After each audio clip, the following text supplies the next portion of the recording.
is Carolyn McCullough. I'm going to show you how to draw the Shopkins and how to do them and how to get ready to draw them.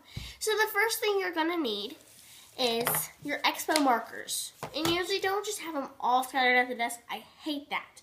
I hate that. I like when they're all in beautiful order and they're in rainbow order. It's nice that way, okay? And I have my pink there. The next thing you need is some type of eraser, cloth, napkin, whatever you want to have. But usually you need to have something with little detail in it, because if you have to erase something very little, because you know Shopkins have that detail, then you need to do that. Next thing is the expo cleaner.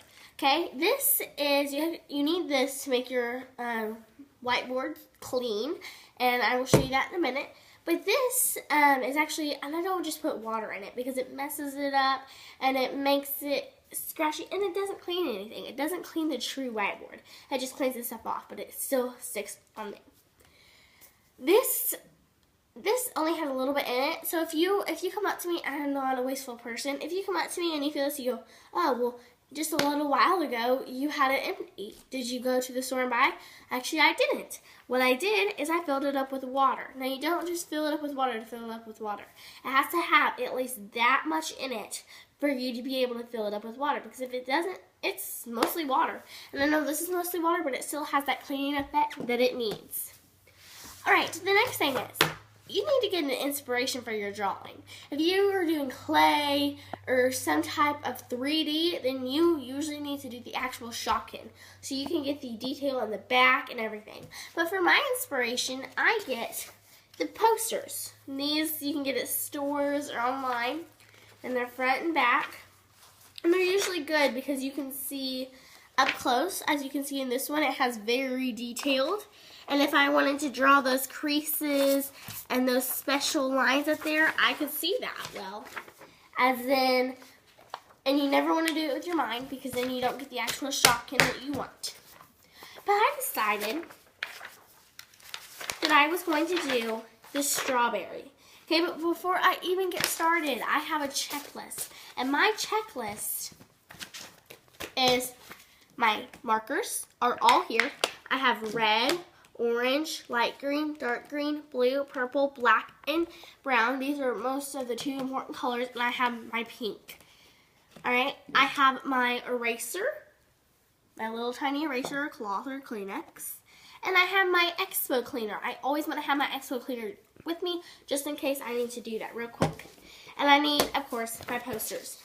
And you always want to keep a couple posters. And that's what I do, because you never know if you're going to want to change your decision and just erase all of it and clean it and start over. So what I do is I take this expo cleaner and I clean it. And I clean it until it is fresh and good and healthy. I never have a dirty black thing, because it's bad. I mean, your marker could get mixed up with the black stuff, so I never want to do that. Well, you're probably wondering, well, when are you going to make the strawberry? So, you're not going to look at the strawberry for 2 hours and set it down and not look at it anymore. You want to look at the strawberry so you can get that special effect while you are drawing it. Because you're not going to get every single detail. You're not going to get right here. Or you're not going to get those little leaves or that are petals. You're not going to get this when you look at it for 2 hours and then start drawing it. So you always want to look at it. Alright. And you don't want to get distracted. So make sure there's usually nobody in there that's distracting. And actually my worker is Maddie. So she actually is always doing it when I'm doing it. So I don't really have to worry about her. But if you are mixed up, if you get distracted by these, you can always cut your poster out, which I don't get distracted, so I'm not going to cut it out.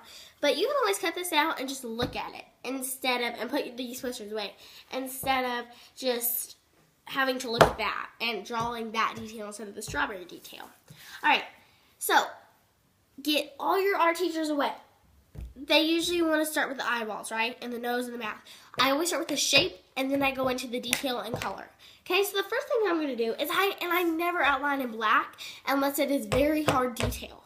Or it's something dark. But other than that, in this, I'm not going to start out with black. It's just going to look wrong, and it's going to get mixed up with the red. So I'm going to start out as a strawberry shape, which is kind of like an oval, but at the end, it's pointed, or a heart that doesn't have the crease. So I'm going to start out doing the shape like this. And that's actually a bad shape, so I might want to go and fix it. Alright, and I'll fix it later, but I just want to make it good. Oh, look at the time. Somebody's calling me. I have to go. I'll see you later. I hope I see you at the show. Bye.